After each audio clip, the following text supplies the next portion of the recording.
Now we're ready to do our cycle counting. From your inventory menu, go to your counting submenu, your cycle counting submenu, and your cycle counts. Open this form.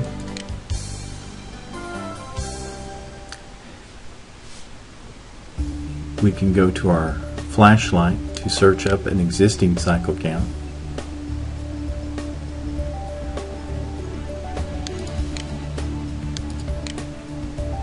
And we can open that cycle count.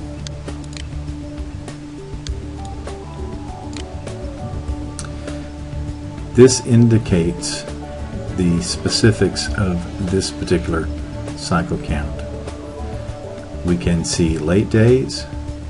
We can see that unscheduled entries and display system quantity were checked. We can see in this case that they have tied it to the finished goods sub-inventory. There's no serial control selected for this, and we have an auto schedule by period that is typically daily or weekly in most of our counts, but you can choose by period. We have our out of tolerance adjustments and our initialization. Just so that you understand, cycle counting is a means for periodically counting your items in inventory to make sure that your balances agree with what the system says. By setting up a cycle counting program, you can count all your items over a 12-month period, which is the typical time at which you would perform cycle counts. You can perform those counts either on a daily or a weekly basis, or a periodic basis. Periodic typically meaning monthly. What cycle counting does is eliminates the need for a physical inventory.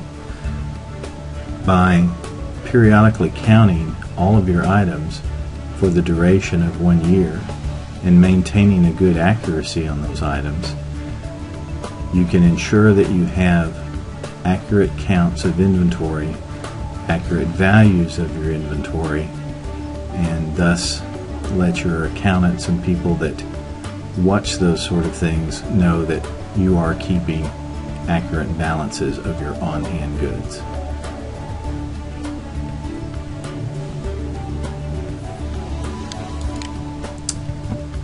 Let's create a new cycle count.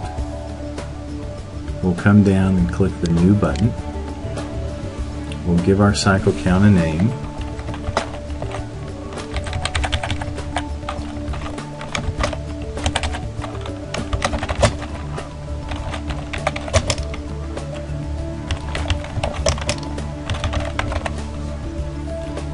We will put in an adjustment account. This adjustment account is hit whenever cycle counts are not accurate, and in doing so we're telling the system to either debit or credit that account with any variances that are determined during the cycle count process. We'll put in our late days. We're going to check unscheduled entries. In this case, we're not going to check display system quantity. That way our counting sheets will not have this quantity when the counters go out to perform the counts.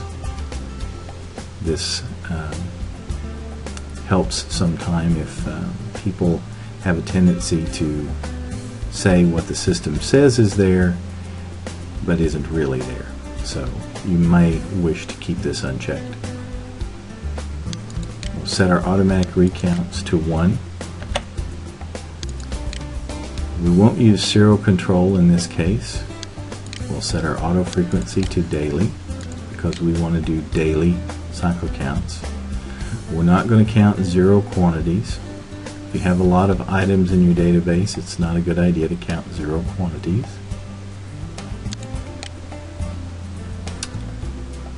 On our out of tolerance, we're just going to put anything that is 5% out, plus or minus. And then we're going to establish our ABC initialization.